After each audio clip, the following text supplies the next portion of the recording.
네, 오늘은 10대 실천 과제 중에서 마지막 10번째 과제를 다루도록 하겠습니다. 10번 실천 과제는 5대 핵심 가치 가운데 5번째, 복음의 증인으로 선교하는 교회라는 핵심 가치를 실현하기 위한 과제입니다. 주보나 현수막을 보고 우리 10번 실천 과제를 외쳐보도록 하겠습니다. 선교사 파송과 후원을 위해 힘쓴다. 네, 선교사 파송과 후원을 위해 힘쓴다. 오늘은 이 10번 실천 과제를 제목으로 교회가 선교사를 파송해야 하는 이유가 무엇이고 또 어떻게 선교 후원을 해야 하는지에 대해서 말씀을 나누려고 합니다. 첫째, 교회가 선교사를 파송해야 하는 이유부터 살펴보겠습니다. 교회가 선교사를 파송해야 하는 이유를 본격적으로 말씀드리기 전에 오늘 설교 중에 이 선교사라고 말할 때는 해외에 가서 선교하는 해외 선교사를 의미한다는 것을 먼저 말씀드려야겠습니다. 제가 이 점을 먼저 분명히 해두는 이유가 있습니다. 많은 신자들이 이 전도와 선교라는 말의 의미를 오해하고 있기 때문입니다. 전도는 국내에서 복음을 전하는 것이고 선교는 해외에서 복음을 전하는 것으로 이해하는 경우가 많습니다. 여러분 중에서도 이렇게 전도와 선교를 이해하는 분들이 계실 것입니다. 심지어 선교학자들이나 선교사님들 중에서도 이런 식으로 이해하는 분들이 꽤 많습니다. 그런데 이것은 올바른 이해가 아닙니다. 여러분, 이런 질문에 대해서 어떻게 답을 하시겠습니까? 국내에서 복음을 전하는 게 전도면 해외에서 복음을 전하는 것은 전도가 아닙니까? 해외에서 복음을 전하는 것이 선교라면 국내에서 복음을 전하는 것에는 선교라는 말을 사용할 수 없습니까? 아니지요. 제가 방금 질문한 것을 곰곰이 생각해 보면 국내에서 복음 전하는 것을 전도라고 하고 해외에서 복음을 전하는 것은 선교라고 구분하는 것이 얼마나 잘못된 것인지를 금방 알 수 있습니다. 국내 전도, 해외 선교, 이것만 옳은 표현이 아닙니다. 국내 전도, 해외 전도, 국내 선교, 해외 선교, 얼마든지 사용 가능한 표현입니다. 그러니까 이 전도와 선교라는 단어는 복음을 국내에서 전하느냐, 해외에서 전하느냐, 이렇게 복음을 전하는 지역의 차이로 나누는 개념이 결코 아니라는 것입니다. 그럼 여러분 중에서는 전도와 선교의 정확한 정의가 무엇이냐고 물어보시는 분들이 계실 것입니다. 전도와 선교의 정의는 좀 사람들마다 좀 다릅니다. 어떤 사람들은 전도와 선교가 둘 다 복음을 전하는 것으로 두 단어 사이에 아무런 차이가 없다라고 주장하는 분들이 계십니다. 그래서 서로 혼용해서 사용해도 된다라고 이렇게 생각하는 분들도 계십니다. 반면에 어떤 사람들은 선교라는 말을 전도보다 훨씬 더 포괄적인 개념으로 이해하는 사람들이 있습니다. 제가 바로 그런 입장인데요. 저는 전도란 복음을 전하는 것으로 좁게 이해합니다. 그리고 선교란 복음을 전하는 것을 포함해서 기독교를 전하기 위해 행해지는 모든 활동이라고 폭넓게 이해를 합니다. 제가 설명한 전도, 선교, 여러분 설명하실 수 있으세요? 다시 말씀드릴게요. 전도란 복음을 전하는 것입니다. 선교란 복음을 전하는 전도를 포함해서 기독교를 전하기 위해 행해지는 모든 활동, 이게 바로 선교입니다. 그러니까 선교 안에 전도가 포함되어 있는 것입니다. 전도는 매우 포괄적인 개념입니다. 제가 오늘뿐만 아니라 앞으로도 전도와 선교라는 말을 사용할 때는 이런 의미로 사용한다는 것을 우리 성도님들께서 이해해 주시기 바랍니다. 따라서 지금 교회가 선교사를 파송해야 하는 이유에 대해서 말할 때는 이 국내 선교사를 파송하는 것이냐 해외 선교사를 파송하는 것이냐 좀 구분해서 이해할 필요가 있는데요. 오늘 제가 선교사라는 말을 사용할 때는 국내 선교사가 아니라 해외 선교사를 가리키는 것입니다. 해외 선교, 그러니까 해외라는 말을 이 선교 앞에 안 붙여도 그렇게 이해해 주시기를 바랍니다. 자, 그럼 본격적으로 교회가 선교사를 파송해야 하는 이유가 무엇인지 말씀을 드리겠습니다. 교회가 선교사를 파송해야 하는 이유는 예수님의 지상명령 때문입니다. 무엇 때문에요? 예수님의 지상명령 때문입니다. 여러분, 예수님의 지상명령이 무엇입니까? 마태복음 28장 19절 20절 말씀이 바로 예수님의 지상명령입니다. 그러므로 너희는 가서 모든 민족을 제자로 삼아 아버지와 아들과 성령의 이름으로 세례를 베풀고 내가 너희에게 분부한 모든 것을 가르쳐 지키게 하라. 볼지어다 내가 세상 끝날까지 너희와 항상 함께 있으리라 하시니라. 이 말씀이 예수님의 지상명령입니다. 예수님은 승천하시면서 제자들에게 너희는 가서 모든 민족으로 제자를 삼으라고 말씀하셨습니다. 이 말은 모든 민족에게 가서 선교하라는 뜻입니다. 예수님의 제자를 삼기 위해서는 모든 민족에게 가야 합니다. 우리 민족, 우리나라 안에서만 복음을 전파하지 말고 다른 나라, 다른 민족에게까지 가서 복음을 전파하는 것이 우리 주님의 명령입니다. 그래서 12 제자들 거의 대부분이 이스라엘을 떠나서 다른 나라, 다른 민족에게까지 가서 복음을 전하다가 순교를 했습니다. 이렇게 다른 나라, 다른 민족에게까지 가서 선교해야 하는 이유가 무엇일까요? 우리가 그 민족에게 가지 않으면 그들은 복음을 듣지 못하기 때문입니다. 그리고 복음을 듣지 못하면 예수님을 믿지 못하기 때문입니다. 그리고 예수님을 믿지 못하면 구원을 받을 수 없기 때문입니다. 로마서 10장 14절에 그런즉 그들이 믿지 아니하는 일을 어찌 부르리요? 듣지도 못한 일을 어찌 믿으리요? 전파하는 자가 없이 어찌 들으리요? 복음을 전파하는 자가 없는데 어떻게 예수님을 믿을 수 있겠습니까? 예수님을 믿지 못하는데 어떻게 구원을 받을 수 있겠습니까? 그래서 모든 민족에게 가서 복음을 전해야 한다는 것입니다. 여러분, 19세기 말 20세기 초에 외국인 선교사들이 우리나라에 와서 선교를 했잖아요. 미국의 아펜젤로, 언더우드 선교사들이 19세기 후반에 우리 조선 땅 제물포 앞바다에 와서 복음을 전했습니다. 그런데 여러분, 그때 그 외국인 선교사들이 우리나라, 우리 민족에 오지 않았다면 어떻게 되었을까요? 언더우드 아펜젤러 선교사뿐만 아니라 모든 외국인 선교사들이 우리 조선에 와서 복음을 전하지 않았더라면 여러분 어떤 일이 벌어졌을 것 같습니까? 저와 여러분이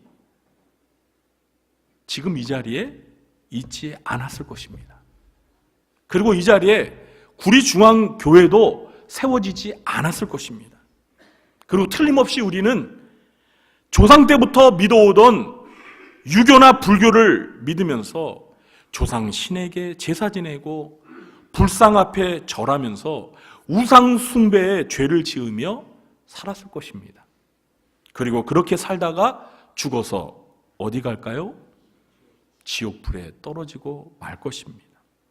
그런데 감사하게도 우리나라에 선교사님들이 와서 복음을 전해 주었기 때문에 그 복음을 듣고 예수님을 믿어서 우리가 구원을 받을 수 있게 된 것입니다. 이것이 바로 선교사를 파송해야 하는 이유인 것입니다. 사실 복음을 전해 듣고 예수님을 믿어서 구원을 받은 우리 모두가 선교사가 되어서 가야 합니다. 어디로요? 복음이 들어가지 않은 민족에게로 가야 합니다. 그런데 여러분, 현실적으로 우리 모두가 다른 민족에게까지 가서 선교할 수 있습니까? 우리 대한민국의 기독교 신자들이 모두가 다 복음이 들어가지 않은 그 미전도 종족에 가서 다 선교할 수 있습니까? 여러분, 그러면 한국교회는 누가 지킵니까? 저 혼자 남아서 지킬까요? 네? 아니, 우리 성도님들 다 선교지에 가서 선교하는데 제가 혼자 남아서 구리중앙교회 이 건물 지키고 뭐 하겠습니까, 제가? 현실적으로 다 갈 수는 없습니다. 여러분, 그렇다고 선교를 포기할 수 있습니까? 아니죠. 선교는 주님의 지상 명령인데 어떻게 포기할 수 있겠습니까? 그렇기 때문에 내가 직접 가지 못하면 갈 수 있는 사람을 파송해야 되는 것입니다. 오늘 본문은 안디옥 교회가 선교사를 파송하는 장면입니다. 그런데 이 안디옥 교회 신자들이 다 선교사가 되어서 파송을 받은 것이 아니었다는 것입니다. 그들 가운데 성령께서 불러서 세운 두 사람, 그 두 사람이 누구였죠? 바나바와 사울. 여기서 말하는 사울은 바로 사도 바울을 가리키는 것이죠. 이 두 사람이 선교사로 안수받아서 파송을 받았습니다. 그러므로 오늘날 교회들도 선교사의 소명을 받은 사람들을 파송해야 합니다. 그래서 우리 교회도 지난해 정다운 주은혜 선교사 가정을 말레이시아로 파송했습니다. 지금은 장기 비자 발급과 출산 문제로 잠시 들어와 있지만 이제 비자 문제가 해결되고 출산을 하게 되면 다시 선교지로 떠나게 될 것입니다. 저는 우리 교회가 이것으로 선교사 파송의 의무를 다했다고 안주하지 말았으면 좋겠습니다. 물론 선교사를 파송하는 일은 결코 쉬운 일이 아닙니다. 선교사 파송을 위해서는 교회가 장기간 재정적인 부담을 져야 하기 때문입니다. 그래서 저는요, 우리 구리중앙교회가 빨리 부흥했으면 좋겠습니다. 그래서 우리 교회의 성도님들이 좀 많아져서 더 많은 선교사를 파송할 수 있는 역량을 가진 교회로 성장하게 되기를 주님의 이름으로 축원합니다. 여러분, 우리 한국교회에서 선교사를 많이 파송하고 선교 많이 하는 교회들의 공통적인 특징이 무엇인지 아십니까? 네? 어떤 교회들이 선교사를 많이 파송하고 선교를 많이 할까요? 성도가 많은 대형 교회들이 선교사를 많이 파송해요. 선교 많이 합니다. 여러분, 요즘 참 이 언론에 참 우리 마음을 안타깝게 하는 그런 대형 교회들의 참 안 좋은 모습들이 많이 보도되고 있잖아요. 그런데요, 그 대형 교회들이 그렇게 지탄만 받는 것은 아닙니다. 대형 교회들이요, 좋은 일도 많이 합니다. 저도 대형 교회에서 사역을 해봐서 아는데요, 정말 대형 교회에서 선교사를 많이 파송하고 또 선교를 많이 후원하는 일을 많이 하고 있어요. 대형 교회들은 이 재정이 든든하잖아요. 그러니까 그 재정으로 선교에 많이 투자하고 헌신하고 있어요. 모범적인 교회니까 실명을 거론해도 될 것 같아요. 저 온누리교회 여러분 아시죠? 온누리교회 같은 경우에는요, 여러분 대형 교회 아닙니까? 우리 한국을 대표하는 대형 교회죠. 그 교회는요, 성도들이 정말 수천 명이 단기 선교사로 선교지에 가서 헌신합니다. 지금은 고인이 되셨지만 고 하용조 목사님에게 목회 철학이에요. 그 목사님은 그 성도들에게 여러분의 평생 동안 적어도 최소한 1년이라도 선교지에 가서 선교사로 봉사해 보시라고 그렇게 권면을 했어요. 그래서 실제로 이 온누리교회 성도들 가운데는요, 자기 일생에, 자기 평생 동안 1년 정도 선교지에 가서 단기 선교로 헌신하는 성도들이 굉장히 많아요. 수천 명입니다, 수천 명. 제가 과장되게 이야기하는 게 아니에요. 그 사실이에요, 사실. 그리고 또 물질로도 다양한 방법으로 선교를 위해 굉장히 많이 헌신하고 있습니다. 저는 우리 구리정한교회도 정말 빨리 부흥해서 이렇게 하나님 나라 확장을 위해서 많은 선교사들을 파송하고 또 선교를 돕는 일에 앞장서는 교회가 되기를 바랍니다. 우리 성도님들도 이런 선교적인 비전을 가지고 교회 부흥을 위해서 기도하시기 바랍니다. 아멘. 둘째, 어떻게 선교를 후원할 수 있을지에 대해서 말씀을 드리겠습니다. 교회가 복음의 증인으로 선교를 감당하는 방법은 다양합니다. 앞서 말씀드린 대로 선교의 소명을 가진 선교사를 장기적으로 해외에 파송하는 방법도 있고, 또 단기간에 걸쳐 성도들이 직접 선교지에 가서 현지 선교사의 선교를 돕는 방법도 있습니다. 우리 교회도 해마다 청년들을 중심으로 필리핀 힐루동안 중앙교회에 가서 단기 선교를 하기도 합니다. 그러나 이런 방법 말고도요, 선교를 위해 후원하는 것으로 선교에 동참할 수 있습니다. 그러면 어떻게 선교 후원을 할 수 있는지 제가 오늘 이 시간에 2가지 방법을 알려드리도록 하겠습니다. 첫 번째는 선교 헌금으로 선교를 후원할 수 있습니다. 선교에서 가장 중요한 것이 무엇일까요? 선교에서 가장 중요한 것은 사람입니다. 뭐라고요? 사람입니다. 선교는 사람이 하는 것이기 때문입니다.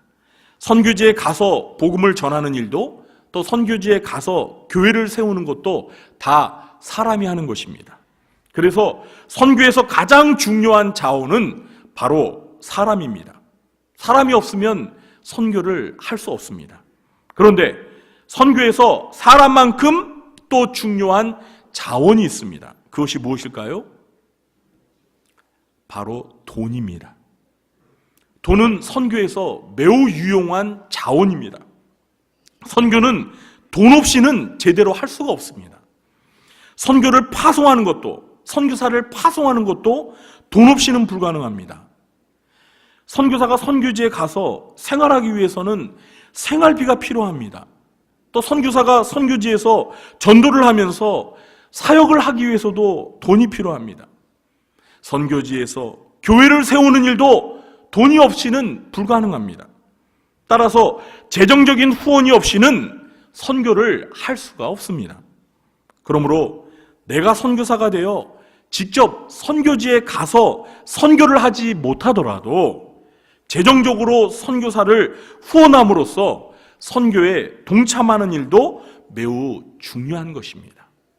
여러분, 10일 전이 무슨 날이었어요? 네? 오늘이 3월 10일인데 10일 전이 무슨, 그렇죠, 3.1절이었죠. 여러분, 우리나라가 일제강점기 때 만주에서 목숨을 내걸고 독립운동을 펼치던 독립투사들이 있었습니다. 그런데 그렇게 독립운동을 할 수 있었던 이유 중에 하나는 고국에서 몰래 독립운동 자금을 대주는 사람들이 있었기 때문이었습니다. 직접 독립군이 되어서 목숨을 내걸고 독립운동을 펼치는 사람도 있어야 하지만 뒤에서 독립운동 자금을 대주는 사람도 있어야 독립운동이 가능한 것입니다. 사도행전이나 바울의 서신서들을 여러분 읽어보시면 이 교회들이 연보를 거두어서 사도 바울에게 전달하는 그런 내용들이 있죠. 여기에서 이 연보가 바로 일종의 선교 후원금인 것입니다. 선교사를 파송하는 일에도 이 매월 정기적으로 적지 않은 선교 후원금이 필요합니다. 또 선교사님들이 선교지에서 세운 교회를 운영하고 다양한 선교 사역을 펼치기 위해서도 선교 후원금이 필요합니다. 이렇게 성도님들께서 매월 정기적으로 일정 금액을 선교 후원을 목적으로 선교 헌금을 드리면 교회는 그것을 모아서 파송 선교사를 후원하기도 하고 또 다른 선교사님들의 선교를 돕는 일에 귀하게 사용하게 되는 것입니다. 지금도 많은 우리 성도님들께서 이 선교 헌금을 통해서 선교를 후원하는 일에 동참하고 계십니다. 제가 여러 선교사님들을 대신해서 이렇게 물질로 선교 후원하시는 우리 성도님들에게 진심으로 감사의 말씀을 드립니다. 앞으로도 더 많은 관심과 후원을 부탁드립니다. 여러분의 그 재정적인 헌신이 선교의 밑거름이 되어서 하나님 나라 확장을 위해 귀하게 사용된다는 사실을 기억하시기 바랍니다. 둘째, 기도로 선교를 후원할 수 있습니다. 선교를 위해 사람도 필요하고 돈, 재정적인 후원도 필요합니다. 그런데 이것들과 함께 정말 없어서는 안 될 절대적으로 필요한 것이 있습니다. 그게 무엇입니까? 기도 후원입니다. 선교를 위한 보이지 않는 강력한 영적인 힘, 그것이 바로 기도입니다. 저와 아주 친한 동갑내기 친구 선교사가 있습니다. 우리 교회 전도에서도 후원하는 태국의 정아론 선교사입니다. 지난해 우리 교회 와서 또 선교 말씀도 하고 선교 보고도 하고 말씀도 전했던 거 아마 여러분 기억하실 텐데요. 제가 신학교 때부터 또 대학원 또 저랑 동갑내기여가지고 아주 절친하게 지내는 친구 선교사입니다. 그런데 이 선교사님이 언젠가 한국에 들어왔을 때 저랑 이렇게 만나서 교제하는 중에 저한테 솔직하게 그렇게 말하더라고요. 뭐라고 말하냐면, 장 목사님, 솔직히 이렇게 선교 후원금으로 가끔씩 후원해 주시는 성도님들도 참 고맙대요.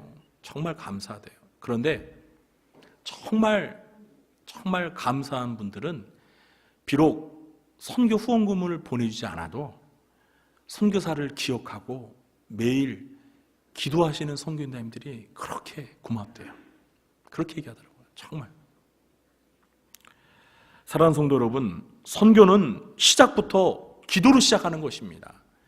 오늘 본문에서 안디옥 교회에서 바나바와 사울을 선교사로 파송하기 전에 무엇을 했습니까? 금식하며 뭐 했어요? 기도했습니다. 금식하며 기도했습니다. 여러분, 선교는요, 이렇게 기도로 시작하는 것입니다. 그리고 기도로 진행되는 것입니다. 따라서 선교에는요, 기도가 없으면 불가능합니다. 사도 바울은 선교사였습니다. 그는 선교를 위해 교회와 성도들에게 기도를 부탁했습니다. 골로새서 4장 3절 말씀해 보니까 바울은 이렇게 말합니다. 우리를 위하여 기도하되. 우리를 위하여 뭘 하라고요? 기도하되. 그러니까 바울과 바울의 일행, 선교사들을 위해 기도해 달라는 겁니다. 그리고 계속해서 바울은 이렇게 말합니다. 우리를 위하여 기도하되 하나님이 전도할 문을 우리에게 열어주사 그리스도의 비밀을 말하게 하시기를 구하라. 사도 바울과 일행이, 그러니까 선교사 일행이 그리스도의 비밀인 복음을 말할 수 있도록 전도의 문이 활짝 열리도록 기도해달라고 기도를 부탁하고 있습니다. 사랑하는 성도 여러분, 저와 여러분은 날마다 기도하실 때 선교사님들을 위해서 중보기도 하십니까? 아멘. 아멘 소리가 많지 않네요. 우리 구리정한교 성도님들은 솔직해서 좋습니다.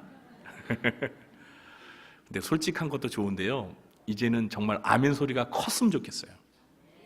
우리가 날마다 기도할 때 선교사님들을 위해 중보기도 하는 것을 절대 잊지 마시기 바랍니다.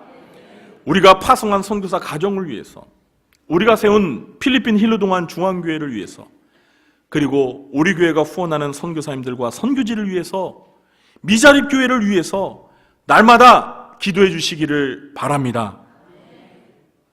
우리가 후원하지 않더라도 여러분 개인적으로 알고 있는 선교사님들이 있죠? 그분들을 위해서 날마다 기도해 주세요. 저와 여러분이 날마다 드리는 그 기도가요, 선교를 위한 영적인 강력한 힘을 발휘하는 줄 믿으시기 바랍니다.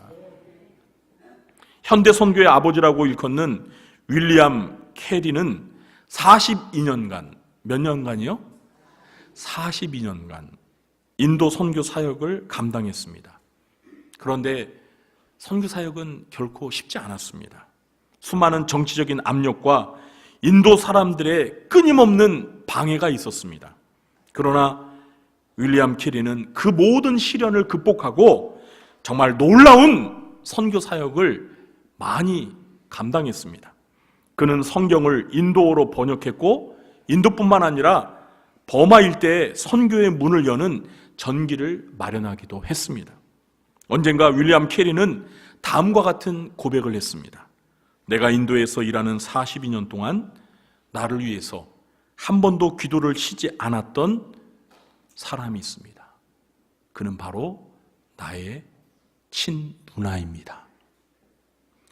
그의 누나는 몸을 거의 움직이지 못하는 전신마비 환자였습니다. 윌리엄 캐리가 인도로 떠나기 전에 그의 누나는 그에게 다음과 같이 약속했습니다. 캐리야, 나는 너에게 돈을 보내줄 수도 없다. 또 너를 위해 돌아다니면서 선교 후원자를 모집할 수도 없다. 그러나 나는 너를 위해 한 가지 약속을 할 수 있단다.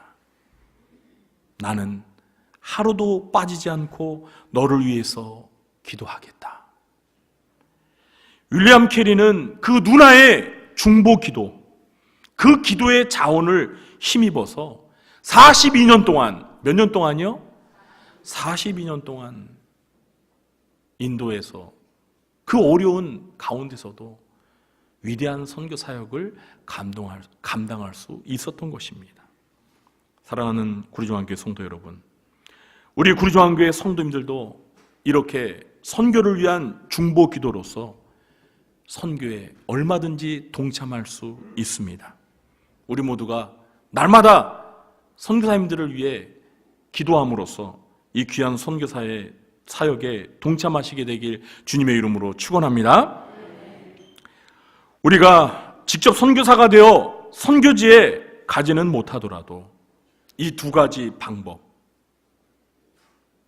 물질로 후원하고 또 기도로서 날마다 선교사님들을 위해서 기도하면서 우리는 얼마든지 선교에 귀하게 동참할 수가 있는 것입니다.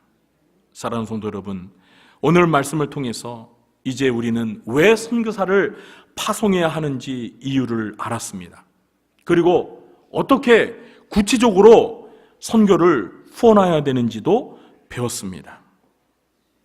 이제 우리 구리중앙교회가 앞으로 더 많은 선교사를 파송하며 후원하는 일에 힘써서 선교 지향적이고 선교 역량이 넘치는 교회가 되어서 복음의 증인이 되어 땅끝까지 선교하는 교회라는 이 핵심 가치를 이루어가면서 선교의 앞장서는 교회가 되기를 주님의 이름으로 간절히 축원합니다.